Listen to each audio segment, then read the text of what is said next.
Seni patung. Mendengar kata patung, apa yang terlintas dalam pikiran kalian? Perhatikan gambar berikut. Pengertian dan fungsi patung. Seni patung adalah cabang karya seni rupa 3 dimensi, diciptakan dengan metode subtraktif atau dalam artian mengurangi bahan seperti memotong atau menatah dan lain-lain, atau adiktif, yaitu membentuk model lebih dahulu seperti mengecor dan mencetak. Metode subtraktif digunakan media antara lain semen cor, batu-batuan, dan kayu serta media keras lainnya. Sedangkan metode aditif digunakan media lilin, tanah liat, atau media lunak lain. Patung identik dengan sebuah cipta karya manusia yang meniru bentuk, diartikan juga sebagai plastic art atau seni plastik, karena diartikan sebagai seni bentuk yang memiliki keindahan atau estetik, tidak hanya untuk manusia tetapi lebih luas lagi yang meniru bentuk apapun dapat disebut seni patung. Patung bersifat 3 dimensi atau benda yang bervolume, artinya bisa dilihat dari berbagai arah. Pada masa lampau sudah dikenal patung primitif seperti patung Asmat di Papua dan Sulawesi Selatan, yaitu Tanah Toraja. Pada masa kerajaan Hindu-Buddha di Jawa dan Bali banyak sekali ditemukan hasil karya seni patung, terutama di candi Hindu dan Buddha yang bercorak tradisional.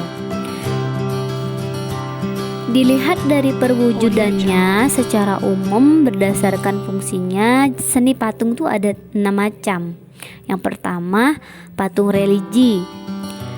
Jadi selain dari estetika tujuan patung untuk sarana beribadah, juga patung religi ini bermakna religius. Patung pada zaman dahulu tuh dibuat untuk kepentingan keagamaan. Pada zaman Hindu dan Buddha, patung itu dibuat untuk menghormati dewa atau untuk mengenang orang-orang yang diagungkan, misalnya raja atau pimpinan mereka. Patung juga dianggap memiliki sejarah tinggi atau bahkan yang dianggap sebagai dewa dan simbol orang-orang yang diteladani dan dimoyangkan kesolehannya. Bahkan dijadikan juga sarana mendekatkan diri kepada Tuhan, sehingga patung dijadikan sebagai simbol Tuhan. Yang kedua, patung monumen. Jadi patung monumen ini tujuannya untuk peringatan peristiwa atau kejadian yang bersejarah atau jasa seorang pahlawan besar dalam sebuah bangsa maupun kelompok. Yang ketiga ada patung arsitektur. Patung ini bernilai estetika dan berfungsi dalam konstruksi bangunan. Yang keempat ada patung dekorasi. Jadi tujuannya untuk menghias bangunan atau lingkungan taman. Sebuah taman itu baik taman rumah ataupun taman bermain. Yang kelima ada patung seni. Jadi karya seni yang murni untuk estetika yang hanya untuk dinikmati keindahan bentuknya. Yang keenam, patung kerajinan. Hasil dari para pengrajin dibuat untuk keperluan diperjualbelikan.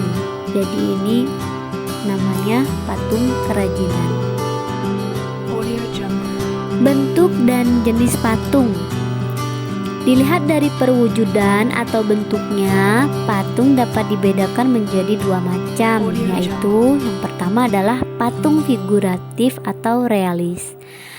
Patung figuratif atau realis adalah patung yang merupakan tiruan dari bentuk alam, bisa manusia, bisa binatang, dan tumbuhan. Patung ini nyata dalam perwujudannya. Yang kedua adalah patung non-figuratif atau imajinatif. Patung non-figuratif atau imajinatif adalah patung secara umum yang terlepas dari bentuk tiruan alam dan bentuknya abstrak. Patung ini secara umum sudah meninggalkan bentuk-bentuk alam untuk perwujudannya bersifat abstrak. Nah, demikian tadi ulasan materi mengenai pengertian dan fungsi patung, kemudian ada juga bentuk dan jenis patung. Untuk selanjutnya, anak-anak bisa menjawab pertanyaan, yaitu yang pertama, sebutkan 6 macam patung berdasarkan fungsinya. Kemudian yang kedua, jelaskan macam-macam patung berdasarkan perwujudan atau bentuknya.